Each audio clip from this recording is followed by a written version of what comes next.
Eso.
Yo soy Francisco Valdés, soy arqueólogo, soy antropólogo. Aleponja. Buenos días, señor Francisco Valdés. Mi nombre es Isa Maguaña. Buenas tardes, mi nombre es Emily Maico. Mi nombre es Valentina Chancosa. Mi nombre es Daniel Cachipuendo y soy de Cayambe. Mi nombre es Eliana Cárdenas. Mi nombre es Naya Maguaña. Mi nombre es Milagros Hidalgo. Hola, yo me llamo Numa Flores y tengo 12 años. Y mi pregunta es...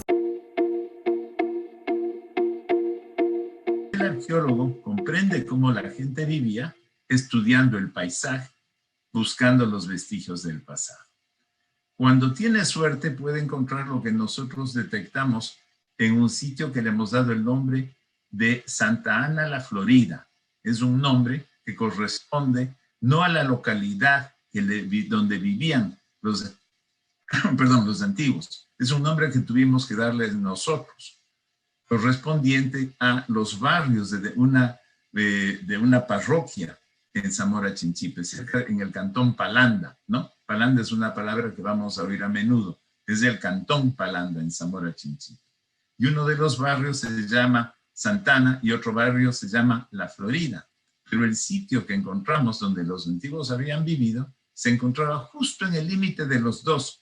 Entonces, para no crear celos entre los de Santana o entre los de La Florida, le dimos al sitio el nombre de Santana La Florida. ¿Con qué idioma se comunican nuestros antepasados?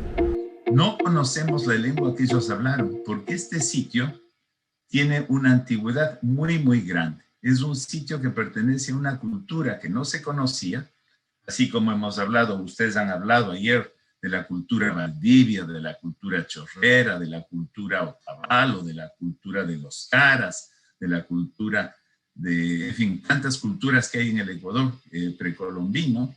Nosotros no conocíamos a la gente que vivía aquí en esta localidad de Zamora Chinchipe. Era una cultura material que nadie había visto antes. Entonces nosotros comenzamos a trabajarla. Vimos que primero de todo tenía una gran antigüedad. Esta cultura tiene entre 5.500 años antes del presente y más o menos unos 3.000 años antes del presente. Esa era la cultura mayo chinchipe, que le dimos el nombre porque tampoco sabíamos cómo se llamaban ellos, ¿no? Nosotros sabemos que los otavalos se llaman los quichua otavalos hoy día. ¿Pero eso por qué? Porque cuando llegaron los españoles, les dijeron, ¿ustedes quiénes son? Y ellos dijeron, nosotros somos del pueblo de los otavalos, somos los otavalos, que hablamos quichua. Ya, entonces ustedes son los quichua otavalos quichua. Pero el arqueólogo no tiene la suerte de encontrarse con alguien que le diga, yo me llamo así, yo me llamo tal, yo soy parte de este pueblo. Entonces a nosotros nos toca irles dando nombres. ¿Y cuáles los nombres que nosotros damos para poder identificarlos? A menudo les damos el nombre, como en el caso del sitio arqueológico, le dimos el nombre del barrio.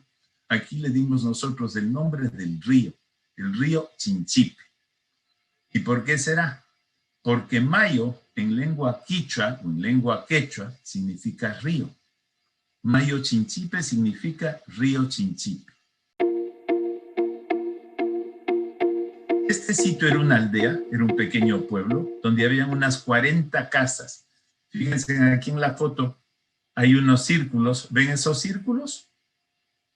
Esos círculos eran, las casas de ellas eran como chozas que ellos tenían ahí. Y las chozas estaban construidas en torno a una gran plaza central, una plaza circular, donde ellos se reunían para sus fiestas y demás, ¿ya?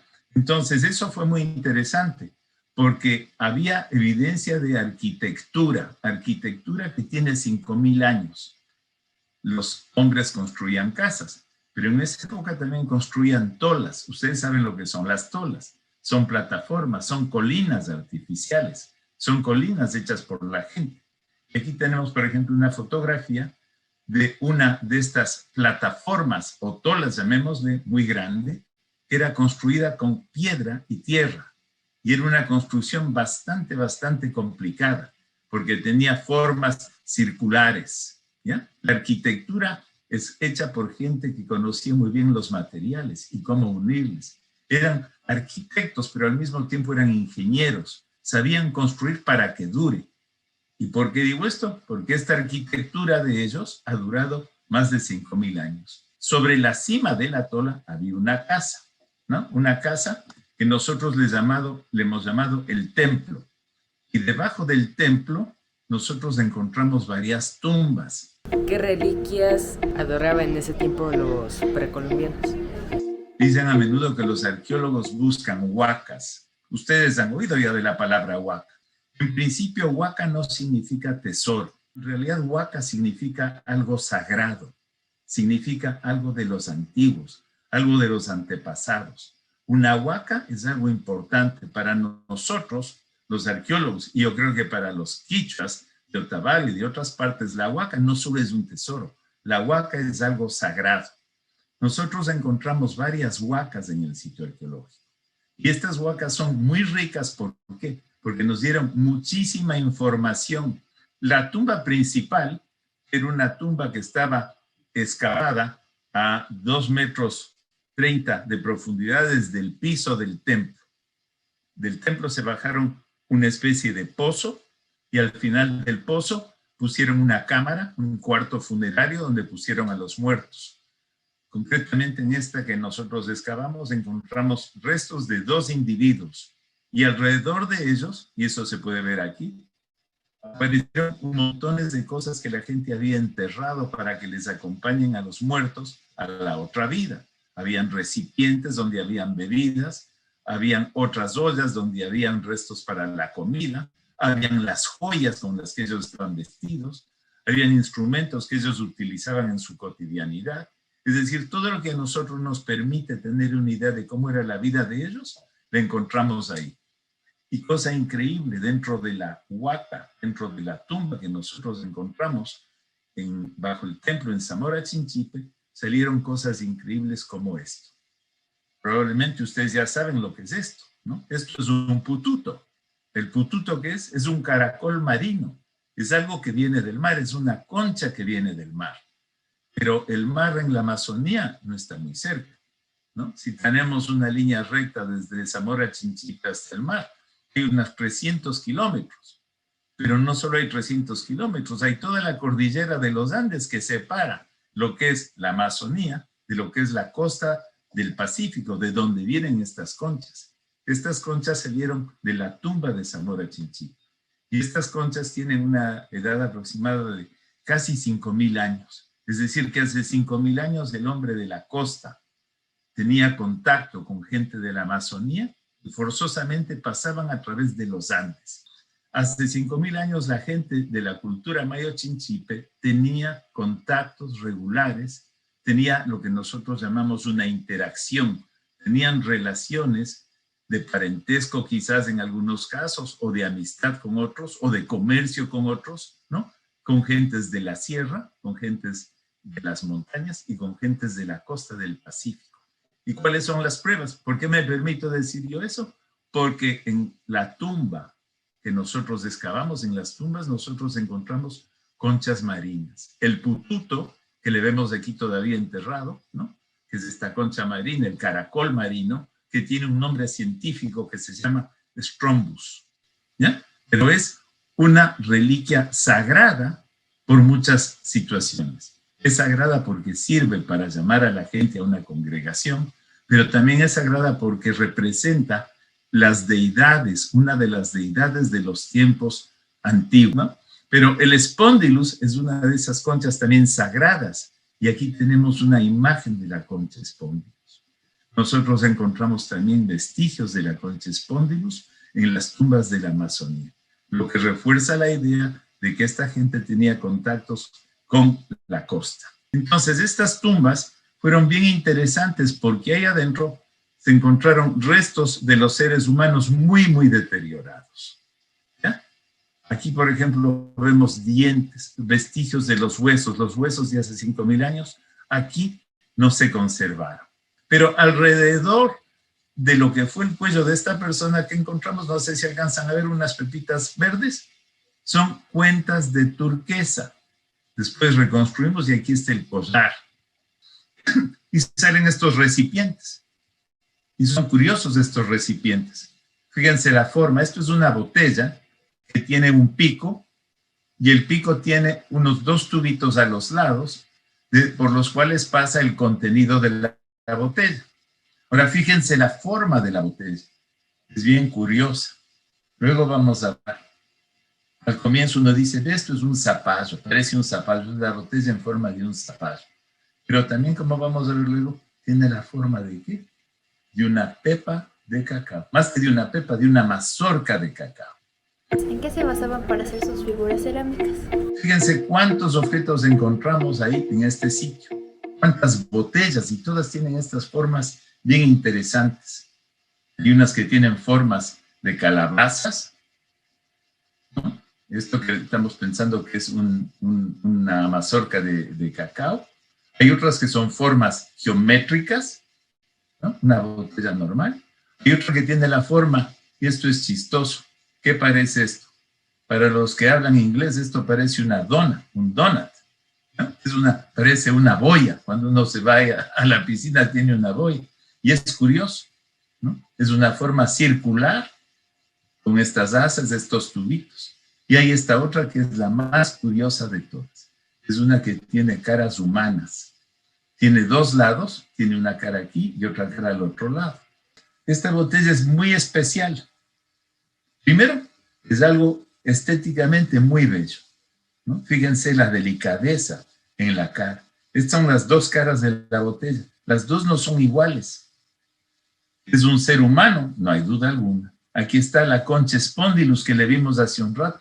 La representación hecha por el ceramista, ¿no? Es la cara de un individuo que tiene un casco hecho ¿de qué? De concha Spondylus. ¿Y de dónde está saliendo? De una concha, de una bivalva, de una concha Spondylus. El Spondylus son 2 conchas que están así. Cuando está viva está cerrada. Cuando se le abre, ¿no? Cuando está viva ella respira, sale a comer, hace todo eso. Estas se llaman las bivalvas, 2 valvas, las 2 mitades de la concha. Aquí vemos que la concha, la bivalva, tiene a un ser humano que está saliendo. Diríase que dentro de la concha Spondylus vivía una persona. Pero no es cualquier persona, es una persona que aquí está con cara simpática, pero está con una cara un poco fruncida. Y cuando vemos la boca tiene la expresión del jaguar, ¿no? Tiene la cara del león, llamémosle, el jaguar. Todo el mundo sabe lo que es un jaguar, este gato feroz de la Amazonía. ¿Y eso cómo sabemos? Porque esta boca con esta lengua para afuera es como los antiguos representaban al jaguar. Tiene un simbolismo, tiene una significación bastante especial. A mí no me pregunten qué lengua hablaban los antiguos, yo no les puedo responder. Pero ¿en qué pensaban? Aquí yo tengo un libro abierto. Para ellos, la concha que venía del Pacífico, el Spondylus, era una divinidad, ¿no? Era tan divina que decían que el que vivía, la divinidad que vivía dentro de la concha Spondylus, era una persona que era capaz de transformarse de simple hombre al jaguar. Era un chamán, era un taita, era un yacha. Y les voy a decir que en este recipiente y en este recipiente salieron restos de cacao. ¿A cuántos metros estaba el cacao y cómo supo que era el cacao? Lo encontramos a 2,30 metros de profundidad desde la superficie de la torre, de la superficie del templo, ¿no? El templo que estaba construido sobre la plataforma. ¿Cómo encontramos esto? Pues haciendo la excavación. En esta foto vemos a una arqueóloga, pero al mismo tiempo es una antigua bióloga, es una persona que conoce muy bien la botánica, ¿no? De las plantas actuales y antiguas, pero ella es arqueóloga, entonces es lo que se llama una paleobotánica. Ella es del Canadá, pero tiene un nombre que parece Sarillo. En realidad, los ancestros de ella son italianos, por eso se llama Sonia y Sarillo, es un apellido que viene de Italia. Julio Hurtado es uno de los arqueólogos más importantes que hay en el Ecuador. Y es un chico esmeraldeño. Y está aquí trabajando con la doctora Sarillo. Y están, ¿qué? Recogiendo muestras que van a permitir la identificación de lo que fue el cacao. Esta, en cambio, es otra doctora, una doctora francesa, que se llama Claire Lenot. Le vemos aquí el nombre. Ella es una persona bastante sabia, podemos llamarle así. Porque ella es especialista en la genética del cacao. Entonces, gracias a los análisis que realizó la doctora Sarillo, Sonia, y la doctora Claire Lenot, sabemos, porque ellas identificaron en los restos de las interiores de los recipientes, ¿no? Encontraron evidencias, reliquias de cacao. Y gracias a los estudios que ellas hicieron, y los fechamientos que nosotros hicimos, fechamiento es conseguir como la partida de nacimiento. ¿Cuándo nació? ¿Hace cuánto tiempo se utilizó esto? Hace tanto tiempo. Para eso se utilizan las pruebas de carbono 14, que seguramente ya han oído hablar ustedes. Quizás ayer cuando hablaban de las culturas antiguas, hablaban de la antigüedad de las culturas. Dicen, ¿y cómo se sabe qué tan viejas son? Por unos análisis que se llaman de carbono 14. Estos son gránulos de almidón de cacao. Y gracias a estos gránulos de almidón se pudo identificar que había cacao en los recipientes y en algunos tiestos. Y este otro recipiente, esta botella que les dije que tenía forma de una boya o de una dona, aquí se encontraron restos de gránulos de almidón, ¿de qué? De maíz, que son los que vemos aquí. Y el maíz es muy importante. Hay una bebida famosa de maíz que ustedes conocen bien, ¿no? Y luego vamos a hablar sobre eso. ¿Y cuál es esa bebida? Pues es la bebida que acompaña a toda festividad. Es la chicha de maíz. En este recipiente que acompañaba al difunto había chicha de maíz. En este otro recipiente tan especial había ¿qué? Una bebida, o yo me permitiría llamarle una chicha de cacao. No es que ellos andaban comiendo chocolate, ¿no? Barras de chocolate, o quién sabe, ¿no? Eso no sabemos todavía. Pero había una bebida líquida dentro de esta botella y esa era hecha a base de cacao. Entonces, eso es como los arqueólogos han determinado, ¿no? Ahí está la botella y en otros restos encontrados aquí, los gránulos de almidón de Theobroma cacao. Ese es el nombre científico del cacao. ¿Qué celebraciones tienen en el pasado? Desgraciadamente yo no tengo mucha evidencia sobre eso, porque en arqueología no tenemos más que evidencia indirecta. Pero en cambio, en culturas de América del Norte, ¿no? En Centroamérica y en Norteamérica, en lo que es hoy México, Guatemala, Nicaragua, Honduras, ahí vivían otros pueblos que eran muy golosos del cacao. Para ellos el cacao era una de las plantas más importantes. Esta gente sí tenía una manera de escribir. Ellos tenían una escritura bien interesante, los mensajes. Estos se llaman los códices. Códices es el nombre de los libros que ellos tenían. Los aztecas, los mexicas o los mayas tenían esta escritura. Y en la escritura de ellos hay toda la descripción de la riqueza del cacao y de las ceremonias del cacao. Y gracias a eso los estudiosos han podido tener ideas de cómo se comía el cacao dentro de los ritos de ellos. Aquí está, por ejemplo, un sacerdote de ellos que está ofreciendo a otro individuo una copa con cacao. ¿Ven esta botella? Es muy parecida, es una especie de copa. ¿Ahí qué hay? Ahí está el cacao. ¿Cómo se sabe que hay cacao? Porque por aquí está escrito lo que están tomando. Y además el cacao en México para los mayas y los aztecas tenía que tener mucha espuma, ¿no? El cacao era parte de la riqueza del cacao. Entonces le batían bien, le sacudían bien y quedaba con espuma flotando encima. Y eso es lo que se ve aquí. Gracias a la ceremonia de la toma del cacao que describieron y quedaron restos escritos de los pueblos aztecas, mayas, de los mexicas en general, sabemos cómo ellos les utilizaban. Aquí hay un individuo que está tomando cacao, en una mano tiene el cacao y en la otra mano tiene una navaja, un cuchillo, y el cuchillo está de sangre. Es alguien que tomó cacao para luego proceder a un sacrificio. ¿Un sacrificio de qué?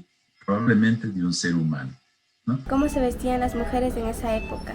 Pues sabemos que ellos utilizaban telas textiles y sus vestimentas estaban decoradas a menudo con piedras como la turquesa, con plumas, con chaquiras, al igual que en la actualidad. ¿Los precolombinos usaban zapatos?